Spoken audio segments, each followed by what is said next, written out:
Bonjour à tous, bienvenue pour ce culte du week-end de l'Ascension. Nous sommes heureux de nous retrouver ensemble, même si c'est derrière nos écrans. C'est vraiment quand même une joie chaque dimanche de savoir qu'on est ensemble réunis en communion les uns avec les autres au travers de nos écrans et que l'Église continue de vivre malgré tout. Et c'est toujours une joie de savoir qu'on est plusieurs rassemblés pendant ces cultes. Ce matin, on se voit encore dans un contexte particulier, un contexte qu'on peut nommer de crise. Et c'est pas toujours évident parce qu'on est dans un contexte où on ne sait pas toujours vers quoi on avance, vers où on va. Et on voit dans la Bible qu'il y a d'autres hommes qui ont été aussi confrontés à des crises. On peut penser à Noé, à Abraham, à Moïse, qui chacun ont connu des situations particulières où ils ont connu certainement la peur, le doute, l'incertitude de l'avenir, mais ils ont avancé, chacun à leur niveau, dans leur situation, dans leur contexte. Ils ont continué à avancer, ils ont pu traverser leur situation. Et comment ont-ils réussi à avancer malgré tout? Et il y a un texte dans Hébreux 11 qui nous donne la clé de ce qui leur a permis de tenir bon, d'aller de l'avant. On voit dans ce texte de Hébreux 11 que c'est par la foi. C'est par la foi que chacun de ces hommes a tenu bon. C'est par la foi en ce Dieu bon, ce Dieu puissant, ce Dieu qui agit, ce Dieu qui tient ses promesses, qu'ils ont réussi à avancer dans chacune de leurs circonstances. Et vraiment, j'aimerais qu'on puisse vivre ce temps ce matin comme un temps pour solidifier nos foi, pour vraiment ancrer nos foi. Comme cette image de l'encre qui reste fermement attachée au sol, qui ne bouge pas, qui est là, qui tient bon et qui ne vacillera pas. Que vraiment ce matin, nos foi soient renouvelées, que nos foi en ce Dieu vivant, en ce Dieu qui agit, en ce Dieu qui fraye un chemin soient renouvelées et qu'au travers des temps qu'on va vivre, on puisse vraiment se rappeler à nouveau combien Dieu est bon pour chacun de nous, combien Dieu est un Père qui prend soin de chacun de nous, de chacune de nos vies, de chacune de nos circonstances. Qu'on puisse vraiment démarrer ces temps en le célébrant au travers de la louange que vont conduire Guillaume et Alexia, et qu'on puisse vraiment aussi renouveler notre foi au travers du message que va nous apporter Jean-Marc. Bon culte à chacun de vous.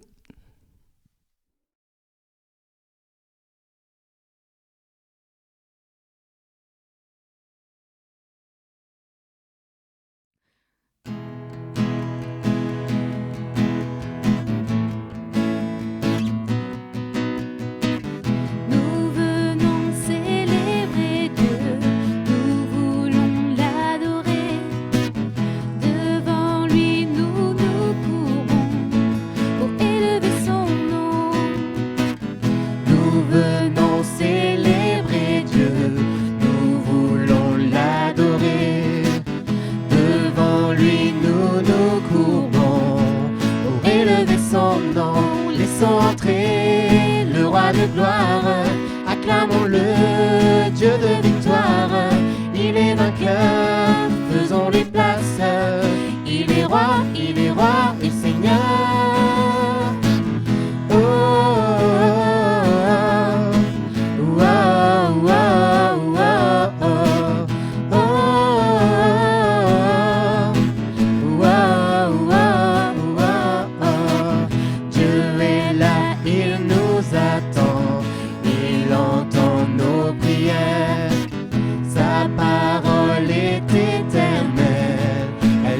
essentiel, laissons entrer le roi de gloire, acclamons-le, Dieu de victoire.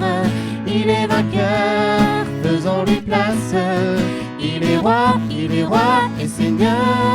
Laissons entrer le roi de gloire, acclamons-le, Dieu de victoire. Il est vainqueur, faisons-lui place. Il est roi et Seigneur. Nous venons célébrer Dieu, nous voulons l'adorer. Devant lui nous nous courbons pour élever son nom. Laissons entrer le roi de gloire, acclamons-le, Dieu de victoire. Il est vainqueur, faisons faisons les places. Il est roi et Seigneur. Oh, oh, oh, oh, oh, oh,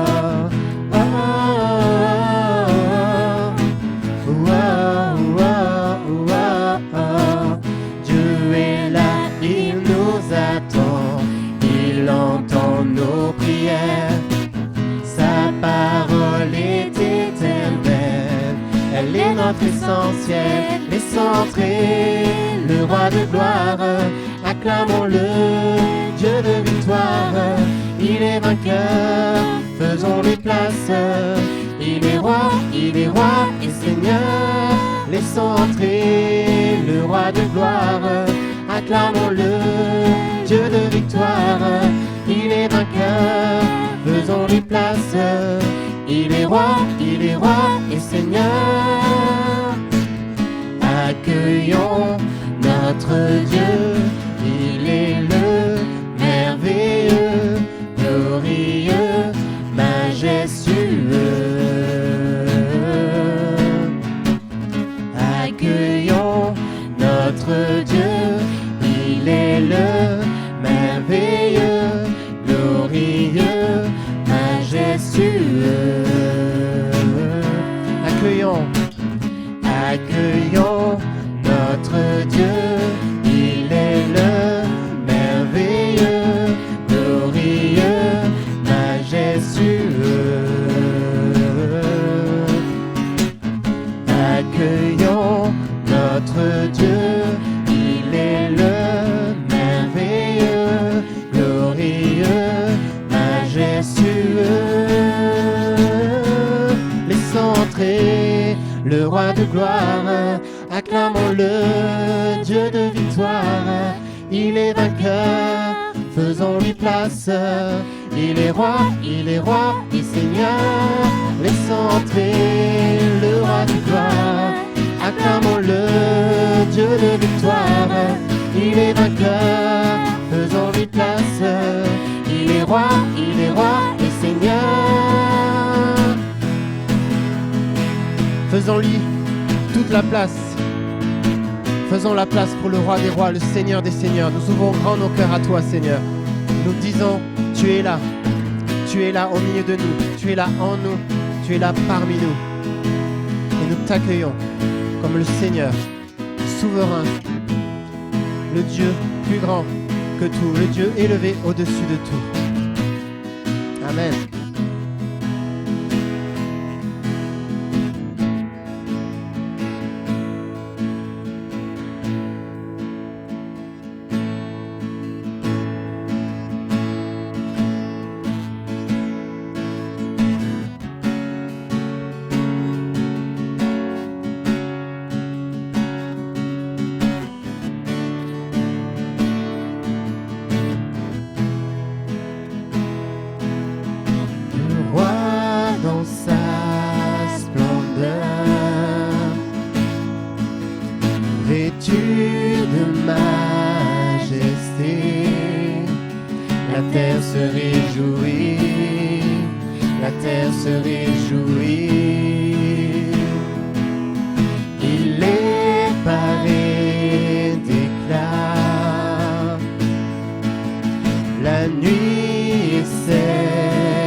Très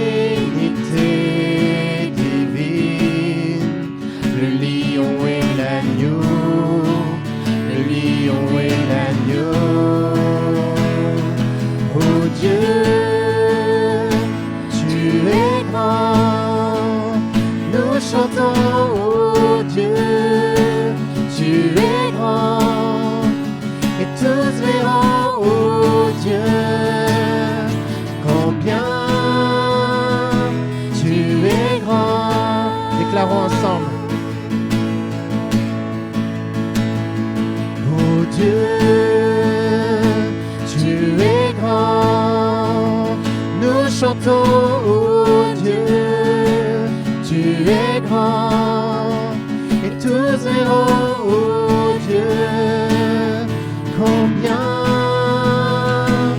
tu es grand. C'est le plus grand des noms.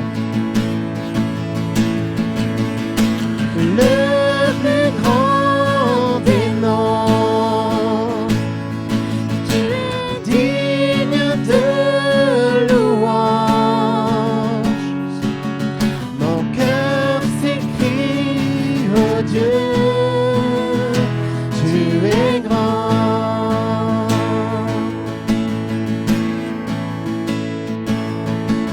Le plus grand des noms. Tu es digne de louange. Mon cœur s'écrie, oh Dieu, tu es grand. Encore une fois, le plus grand des noms. Le plus grand des noms. Digne de louange. Mon cœur s'écrie, oh Dieu, tu es grand.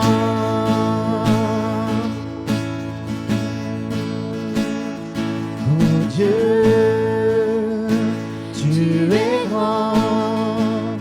Nous chantons, oh Dieu, tu es grand. Et tous verront, oh Dieu, combien tu es grand. Tu es grand, oh Dieu, tu es grand. Nous chantons, oh Dieu, tu es grand. Et tous verront, oh Dieu, combien tu es grand. Nous déclarons notre foi en lui. Nous déclarons qu'il est celui qui règne au-dessus de tout, dans tous les siècles et pour l'éternité. Tu es celui qui règne, Seigneur. Nous t'adorons comme celui qui est éternel, comme celui qui siège sur son trône de gloire pour l'éternité. Nous venons devant toi pour adorer ton nom. Tu es un Dieu puissant, éternel, mais aussi un Dieu qui est présent chaque jour à nos côtés.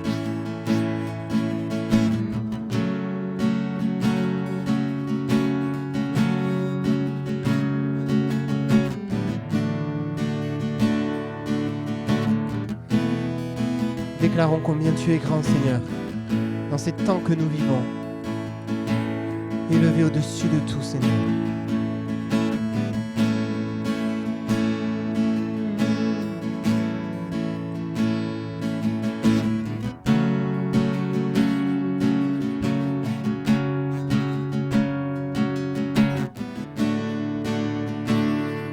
Combien tu es grand. Dernière fois, chantons. Oh Dieu, tu es grand. Nous chantons, oh Dieu, tu es grand. Et tous verront, oh Dieu, combien tu es grand.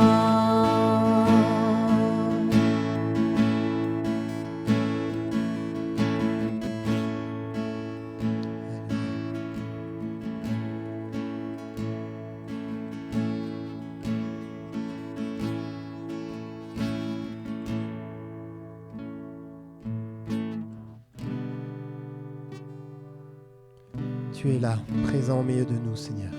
Alors que nous fêtons la fête de l'Ascension, nous déclarons que Jésus vit éternellement au plus haut des cieux.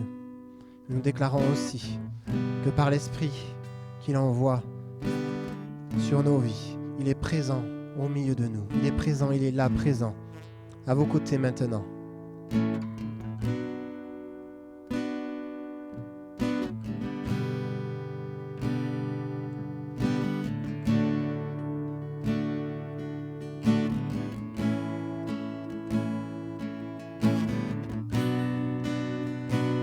Tu es là, présent parmi nous.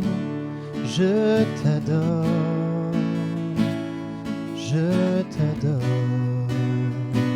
Tu es là, agissant parmi nous. Je t'adore, je t'adore. Tu es là, présent parmi nous. Je t'adore, je t'adore.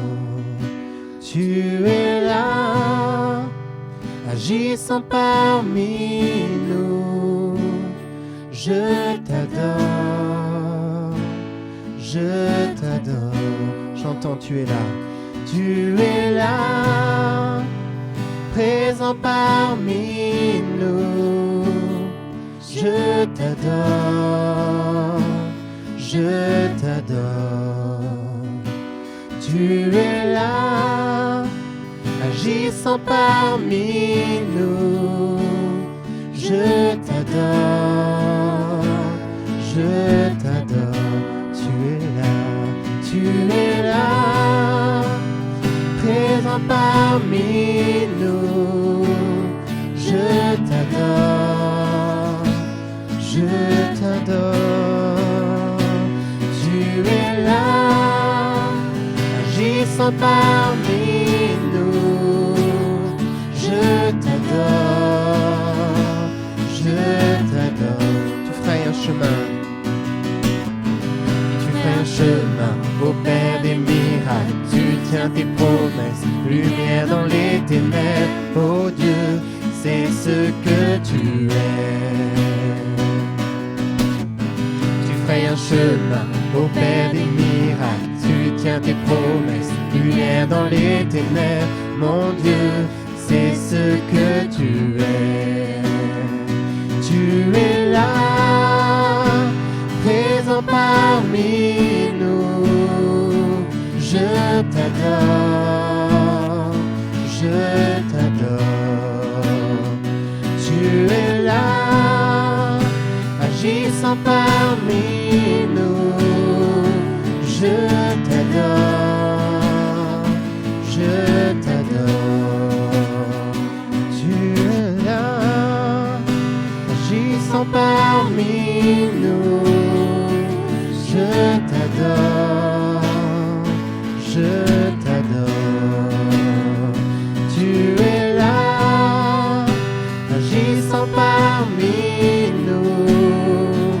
Je t'adore, je t'adore. Tu ferais un chemin au Père des miracles. Tu tiens tes promesses, lumière dans les ténèbres. Mon Dieu, c'est ce que tu es.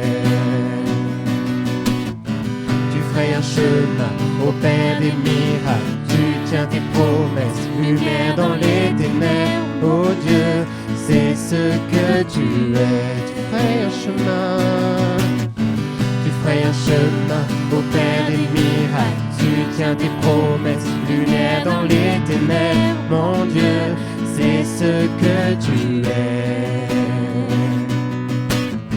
Tu ferais un chemin au Père des miracles. Tu tiens tes promesses, lumière dans les ténèbres. Mon Dieu, c'est ce que tu es. Tu es là, présent parmi nous. Je t'adore, je t'adore. Tu es là, tu restaures les cœurs brisés. Je t'adore, je t'adore. Tu es là, transformant nos vies. Je t'adore, je t'adore.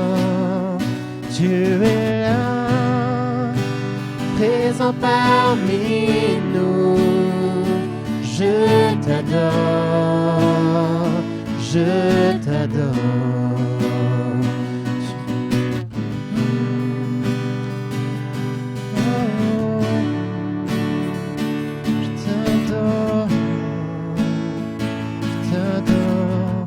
ferais un chemin.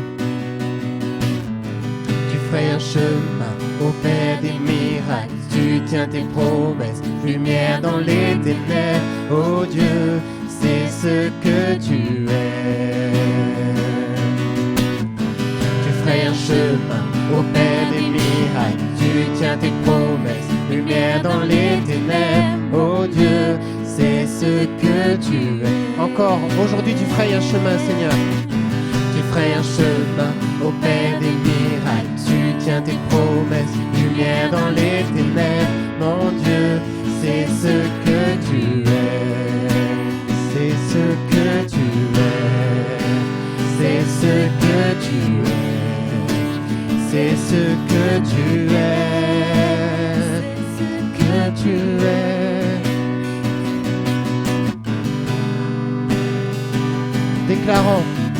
Déclarons qui il est, avec nos propres mots. Depuis chez vous à la maison, déclarons qui est le Seigneur. Depuis votre chat, déclarons qui il est. Déclarons qui est notre Seigneur. Celui qui est de toute éternité, qui tient ses promesses.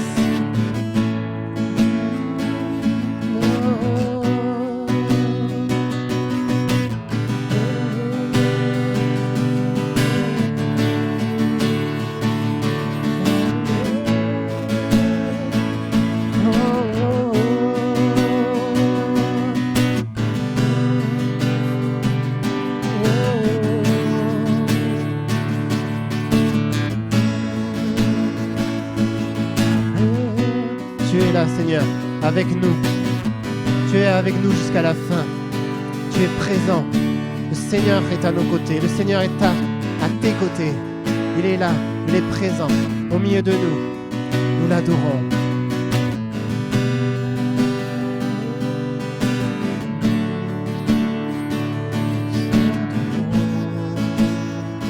Nous t'adorons. Tu es là. Présent parmi nous, nous t'adorons, nous t'adorons, adorons.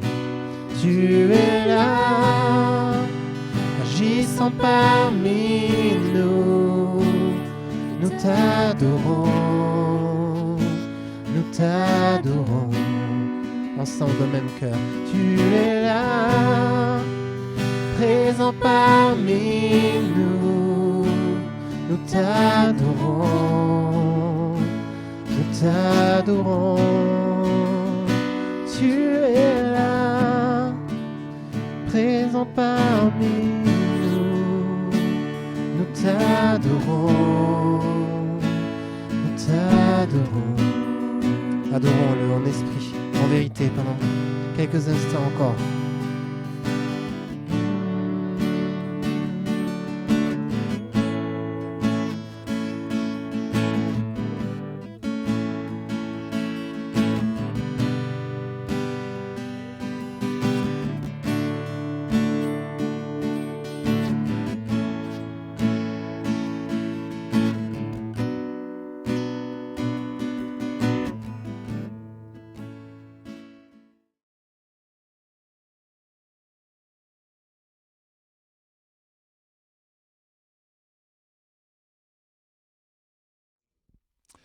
Bonjour à tous, nous voici dimanche, le dimanche qui suit le jeudi de l'Ascension, et j'aimerais lire avec vous le texte qui nous parle du moment où Jésus fut enlevé au ciel, le jour donc de l'Ascension. Je lis donc dans le livre des Actes des Apôtres, chapitre 1er, à partir du verset 4.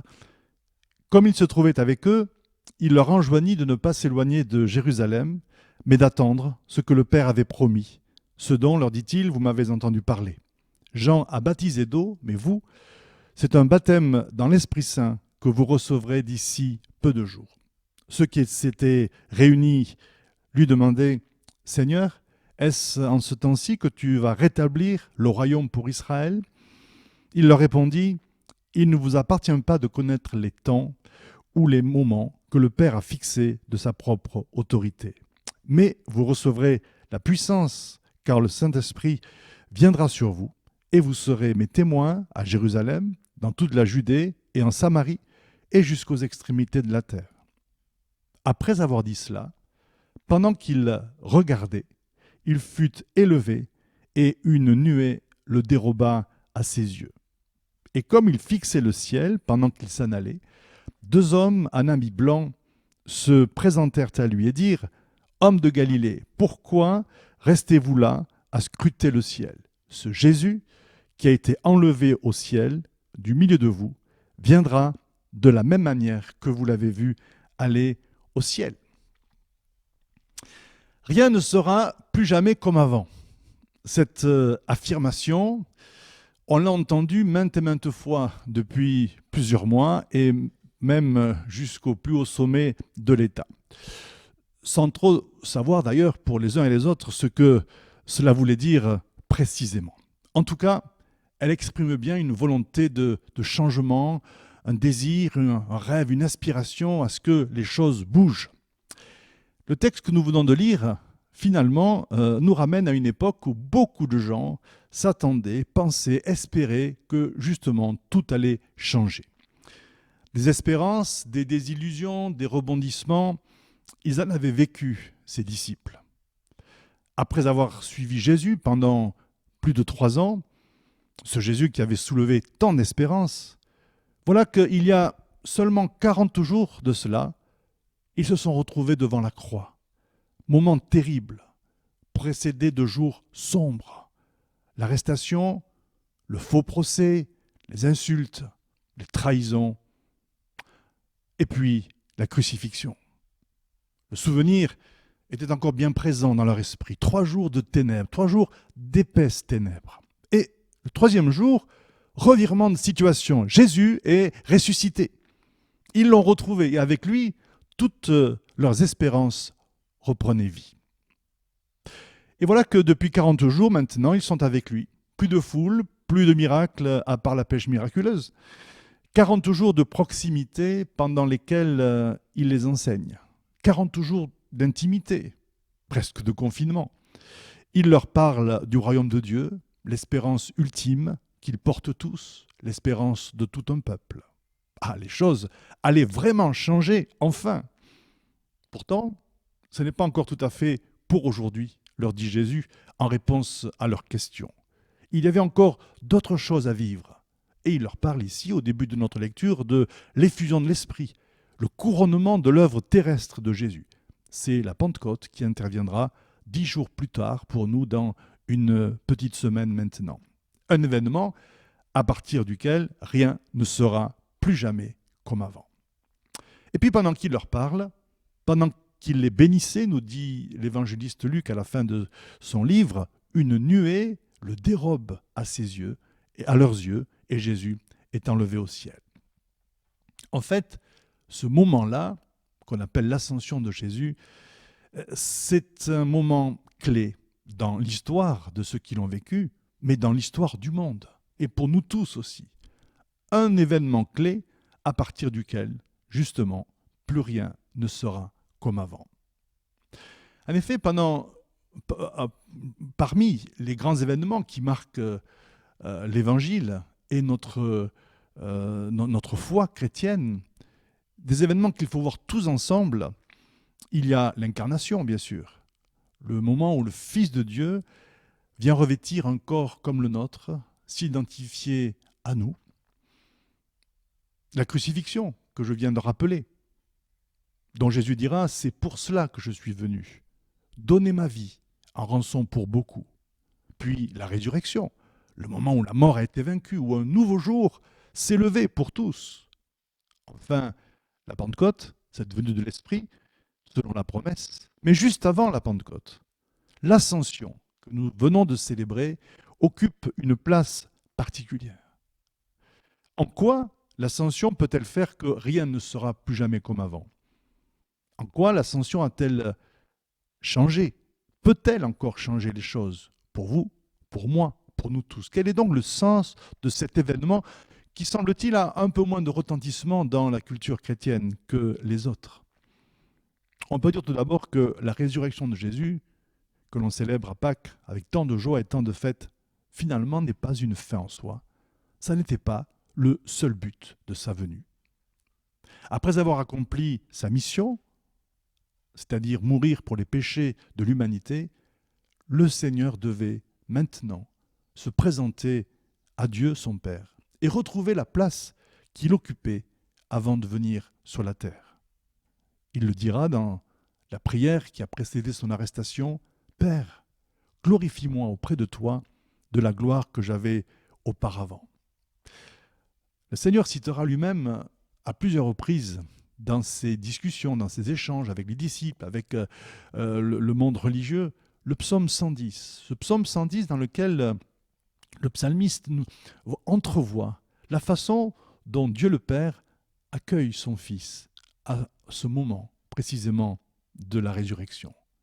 Et on entend le Père qui dit au Fils, « Viens, assieds-toi à ma droite, jusqu'à ce que je fasse de tes ennemis ton marchepied. » L'ascension, c'est d'une certaine façon l'intronisation du Seigneur.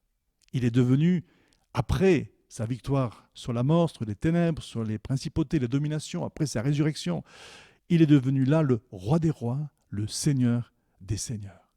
Ça, c'est un changement pour l'humanité. Une victoire avait été remportée sur la terre, il fallait qu'elle soit célébrée dans le ciel.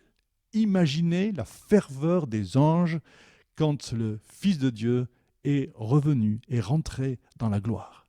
Eux qui avaient vécu tous ces moments que je viens de citer, l'incarnation, la crucifixion, avec tout ce que cela pouvait avoir d'injuste et d'insupportable à leurs yeux, eux qui n'avaient pas toujours compris le sens de la venue du Fils de Dieu, maintenant, voilà qu'il revenait. Il revenait parmi eux. Quand Jésus monte au ciel comme cela, ça n'est pas pour lui seul qu'il monte. Et c'est là le changement. Il n'est pas retourné au ciel pour que les choses soient comme avant pour lui seul. Jésus est monté au ciel avec nous, avec toi. Il nous a emmenés avec lui. Ah, ça, c'est pas toujours le point que l'on retient dans l'événement de l'Ascension. Pourtant, c'est une vérité que l'on retrouve dans toute l'Écriture. Quand Jésus meurt à la croix, la Bible dit qu'en lui, nous sommes aussi morts au péché, au passé. Quand le Christ ressuscite par la puissance du Saint-Esprit, la Bible dit qu'en lui, nous revenons à la vie. En lui, nous sommes morts et nous sommes ressuscités. C'est ce que l'apôtre Paul dira dans son épître aux Galates. « J'ai été crucifié avec Christ. Si je vis, ce n'est plus moi qui vis, c'est Christ qui vit en moi. Si je vis maintenant dans la chair, je vis dans la foi au Fils de Dieu qui m'a aimé et qui s'est livré lui-même pour moi. » Cette union avec le Christ, c'est le mystère de la vie chrétienne. La foi, ça n'est pas suivre quelqu'un, ça n'est pas suivre le Christ d'une manière extérieure en le regardant comme étant seulement celui qui est devant nous. Mais c'est aussi être associé, être intégré, être incorporé à son œuvre, incorporé à sa mort, à sa résurrection et aussi à son ascension. On oublie souvent cette dimension. Il n'est pas seulement extérieur à nous, il est en nous. Nous sommes en lui. La Bible dit que nous sommes cachés avec lui, avec Christ, en Dieu. Il nous a bien incorporés en lui, dans sa mort et dans sa résurrection. Alors l'ascension, eh bien oui, il nous a amenés avec lui. Des preuves. Je pense à ce texte de Paul aux Éphésiens qui dit, chapitre 2, verset 6, « Il nous a ressuscités ensemble. » Ça, c'est l'événement marquant de la vie de tout croyant quand recevant l'amour de Dieu, recevant son œuvre, l'œuvre de Christ à la croix, recevant son pardon, une nouvelle vie commence. C'est une résurrection, c'est un renouvellement et qui est possible grâce à la résurrection de Christ. C'est pourquoi Paul peut dire avec une certaine hardiesse, il nous a ressuscités ensemble. Mais il continue en disant, il nous a fait asseoir ensemble dans les lieux célestes en Jésus-Christ. Paul, dans l'épître aux Colossiens, à nouveau, chapitre 1, verset 12, dira « Rendez grâce au Père, qui vous a rendu capable d'avoir part à l'héritage des saints dans la lumière, qui nous a délivrés de la puissance des ténèbres et nous a transportés dans le royaume du Fils de son amour. » Et c'est là le sens de l'ascension pour nous. Nous ne sommes plus rivés à ce qui nous enferme, à ce qui nous entoure, même si nous sommes bien sûr solidaires du monde dans lequel on vit. Nous ne sommes plus enfermés dans la seule réalité visible. Nous vivons aussi dans le monde de Dieu, dans sa présence, quelque part dans le ciel, là où les choses ne sont plus du tout comme avant. En Christ, quand il revient dans la présence du Père, alors c'est toute l'humanité, c'est nous tous qui sommes représentés dans le ciel. L'accès au trône de Dieu est ouvert pour chacun d'entre nous. Le voile est déchiré. Et ça produit un changement de perspective. Nous ne sommes plus obligés de voir les choses comme avant. Nous sommes appelés à voir les choses d'en haut, d'un autre point de vue, du point de vue de Dieu, du point de vue de son amour, du point de vue de ses promesses, du point de vue de la position que nous occupons maintenant en Christ par la foi, humblement, mais réellement. Avant l'ascension, le ciel était fermé, inaccessible.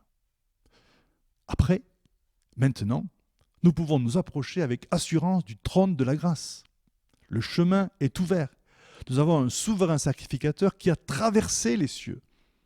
Et nous pouvons nous approcher en toute sérénité, en toute confiance, pour être secourus dans tous nos besoins. Jésus l'avait annoncé, si vous demandez quelque chose au Père en mon nom, alors je le ferai. Et là, il parlait de son rôle d'intercesseur. La Bible dit qu'il intercède pour nous auprès de Dieu. Quel appui, quel soutien.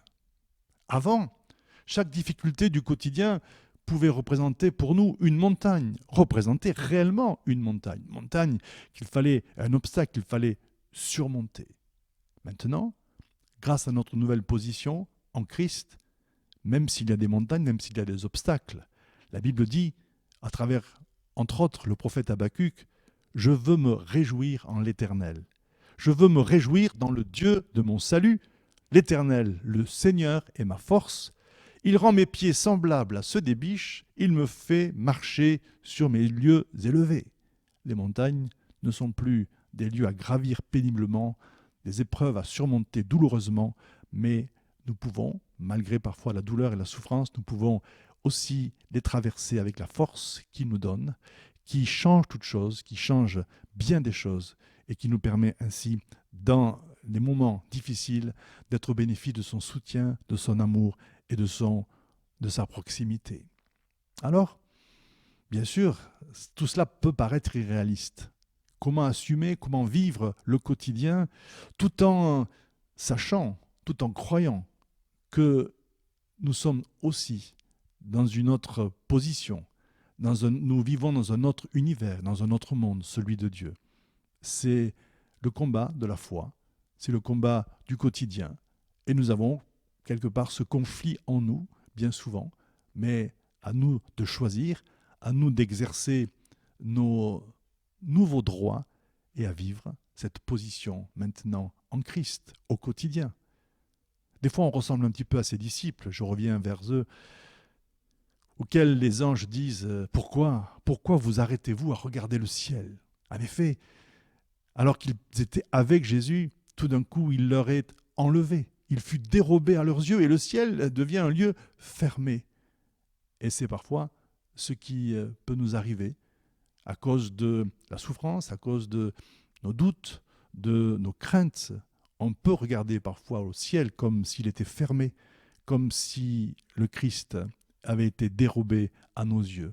Pourtant, la Bible nous dit bien que ce ciel est maintenant ouvert, je l'ai dit il y a quelques instants, et c'est ainsi que nous devons exercer notre confiance et notre foi dans l'œuvre du Christ et dans la puissance de son ascension à laquelle il nous associe. Le ciel est notre univers. Nous devons endosser maintenant cette double citoyenneté. Pour terminer, je reviens vers la promesse que le Seigneur fait, ou plutôt qui est faite de la part du Seigneur par les anges à ses disciples. Ce Jésus qui a été enlevé au ciel du milieu de vous, il viendra de la même manière que vous l'avez vu aller au ciel. Donc, l'ascension que nous venons de vivre, nous voulons la vivre pleinement, peut-être la vivre à nouveau, en réaliser les privilèges, en réaliser les bénédictions, en réaliser la puissance. Pour autant, elle ouvre cette ascension vers un autre horizon que nous célébrerons bientôt. Pour nous, ce sera le jour de la Pentecôte, mais la Pentecôte a déjà eu lieu. Nous n'attendrons pas le 1er juin pour nous réjouir de la venue de l'Esprit, même si nous célébrerons cette fête ce jour-là. Nous sommes déjà au bénéfice du changement. Quand les anges disent « Il reviendra vers vous », ils font allusion dans un premier temps à la venue de l'Esprit. Quand Jésus parle du don de l'Esprit qu'il allait faire à ses disciples et à l'humanité, il dira « Je ne vous laisserai pas orphelins, je viendrai moi-même vers vous ». Certains ont dit que le Saint-Esprit est un autre lui-même, quelque part. Et donc, ce n'est pas son retour physique, mais c'est une façon aussi de revenir par sa présence, par son amour, grâce à l'Esprit Saint, au milieu de ses disciples. Ils allaient le retrouver. C'était bien sûr le premier accomplissement de cette promesse. Mais cette promesse nous porte vers un autre jour, vers un autre horizon, le moment où il reviendra en personne. Ce même Jésus reviendra. Et là, alors, définitivement, plus rien ne sera comme avant. Et je vais terminer en ayant repassé un peu ces grands événements de la foi chrétienne qui sont le fondement de notre foi, qui doivent alimenter notre vie spirituelle, notre méditation, qui doivent nous donner une base, un fondement solide pour affronter le quotidien en nous montrant l'horizon vers lequel nous allons. L'apôtre Jean, dans le dernier livre de la Bible, qui est le livre de l'Apocalypse, parle de ce moment où le ciel s'ouvrira à nouveau et où le Seigneur apparaîtra. Et il parle de cette venue de la Nouvelle Jérusalem sur la terre. Quand le ciel et la terre seront alors réconciliés, il n'y aura plus de séparation, il n'y aura plus d'éloignement, de distance, mais la présence de Dieu remplira la terre entière. Et alors, à ce moment-là, une voix se fera entendre qui dit « Voici l'habitation de Dieu avec les hommes. Il habitera avec eux, ils seront son peuple, et Dieu lui-même sera avec eux. Il essuiera toute larme de leurs yeux, et la mort ne sera plus. Il n'y aura plus ni deuil, ni cri, ni douleur, car les premières choses auront disparu. Et celui qui était assis sur le trône dit « Voici, je fais toutes choses nouvelles. » Et là, nous pourrons dire d'une manière définitive, avec une force et une louange incessante, oui, plus rien ne sera jamais comme avant. Sa présence transformera toutes choses, parce que Dieu est celui qui fait toutes choses nouvelles. Alors, ce jour reste à l'horizon pour nous, comme une espérance, comme un désir, une aspiration, mais dès aujourd'hui, nous pouvons vivre ce renouvellement, cette nouveauté dans nos vies, en comprenant que cette présence de Dieu est déjà accessible. Et je prie qu'en terminant ces moments, que dans ce culte que nous venons de vivre, dans ce temps de méditation, alors le ciel, qui n'est pas si éloigné de nous que ce qu'on pourrait croire, la présence de Dieu remplisse chaque cœur, chaque foyer, chaque maison, chaque situation, chaque défi. Que les montagnes soient transformées en lieu de promenade, en lieu de bonheur, de plaisir dans la présence de Dieu, malgré les difficultés, malgré les défis qui peuvent se dresser, et qu'ainsi nous goûtions déjà à ce Dieu qui fait toutes choses nouvelles, afin que plus rien ne soit jamais comme avant. Amen.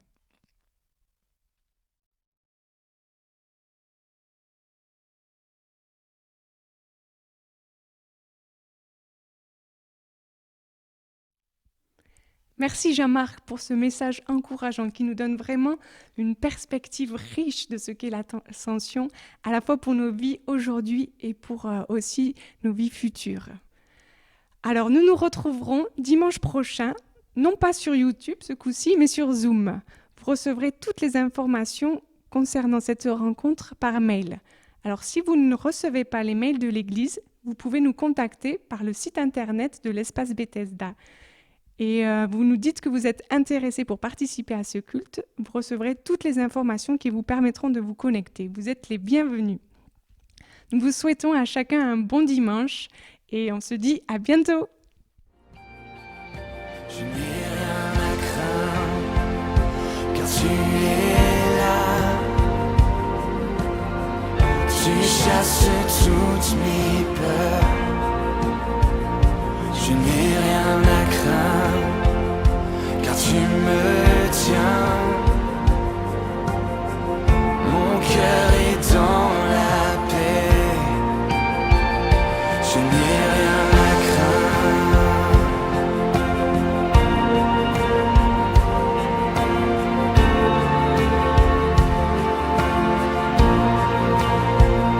Je n'ai rien à craindre.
Ta place, ton amour est là. Oh, oui, le bonheur et la grâce m'accompagnent toute ma vie, toute ma vie. Oui, le bonheur et la grâce m'accompagnent toute ma vie, toute ma vie.